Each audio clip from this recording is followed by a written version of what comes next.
Assalamualaikum warahmatullahi wabarakatuh. Honorable Dr. Si Hongyang and Mr. Dadan PhD introduce you from Group 3 who will discuss fluorescence spectroscopy. First of all, let me introduce myself. I'm Ali and my friend is Faiz, Iza, Alia Puspita, Meira, Azara, and Rizcha. Okay, let's get to the topic. Some of our discussion topic this time include introduction about instrumentation, classification, and application. Fluorescence spectroscopy is a course when a molecule absorbs light of a specific wavelength and then emit light of a larger wavelength. And the principle is absorption of UV or visible radiation causes transition of electron from singlet ground state to the singlet excited state. Factors affecting fluorescence is conjugation, rigidity of structure, and all. And the advantage of the newer methods and is potentialities and still largely unexplored. And disadvantages is careful buffering is necessary as fluorescence intensity might be strongly dependent and all. And the fluorescent instrumentation is a source of light is mercury vapor lamp, xenon arc lamp, tungsten film, filters and monochromator, and sample size detector. Classification of fluorescence is steady state fluorescence spectroscopy, time resolved fluorescence spectroscopy, and anisotropy fluorescence spectroscopy. The application of fluorescence is synthesis of nitrogen-doped carbon dots from nanocrystalline cellulose by pyrolysis method as Hertzium-2 plus detector. The application and the conclusion is the fluorescence quenching of NCDS by Hertzium-2 plus was a static quenching type, where the Stern-Fulmer diagram plots show an upward curvature and the average lifetime of NCDS was measured to be 5.14 nanoseconds. The next application is fluorescence spectrophotometry for COVID-19 determination in clinical swab sample. This result demonstrates that fluorescence spectrophotometry is advantageous for SARS-CoV-2 detection compared to other detection methods. Clinical swab samples from the positive or negative patient can be identified directly based on their fluorescence spectral profile depending on the physicochemical characteristics of the viral protein in RTM. They have significantly different emission wavelengths. All positive samples could be clearly distinguished from negative samples using fluorescence spectrophotometry. This measurement only took 4 min. The detection limit of this work is 42.2 copies per milliliter for the agent and 63.6 copies per milliliter for ORF lab with 100% in specificity and accuracy, and this purpose that fluorescence spectrophotometry be permitted as a potential technique for COVID-19 detection and increase in the number of samples is required for future research. The next application is in agriculture. The research utilized hypersectal imaging technology coupled with chlorophyll fluorescence spectra to identify pesticide residue concentration in lettuce leaf. The study developed a method involving wavelet transform and MTMCCV algorithm identifying the optimal wavelength of the spectral data. The spectral data was pre-processed using the Savitsky-Golay or SG smoothing algorithm and the standard normalized variable or SNV algorithm. The microstructure changes of the latest leaf under different concentration on the method residue investigated using transmission electron microscopy or TEM. Liquid chromatography with tandem mass spectrometry was used from the detection of the method pesticide residue in lettuce leaf. The advantage in the fluorescence method in this research is ability to provide information on the chlorophyll fluorescence spectrum for lettuce leaf with a high degree of accuracy.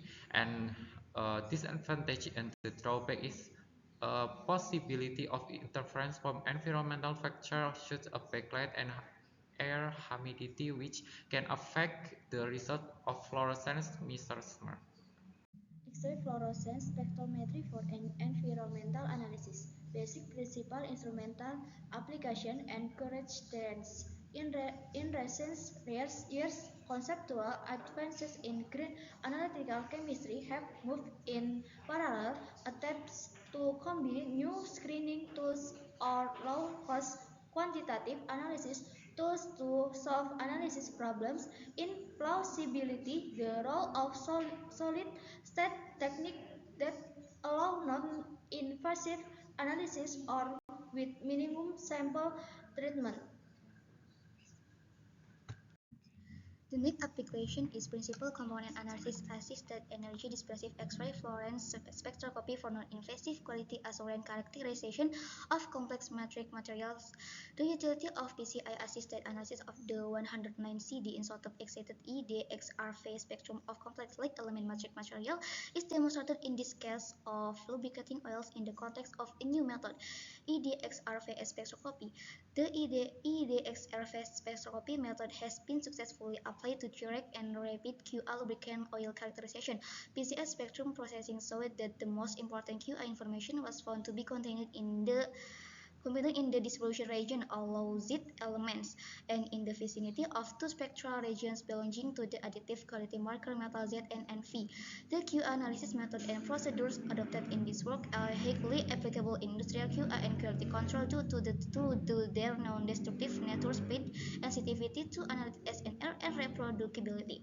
This method is used to analyze and authenticate whether lubricating oil ampoules are high quality, genuine, or have been adulterated, e.g. recycled based on standard lubricating oils produced by four leading multinational oil companies operating in Kenya.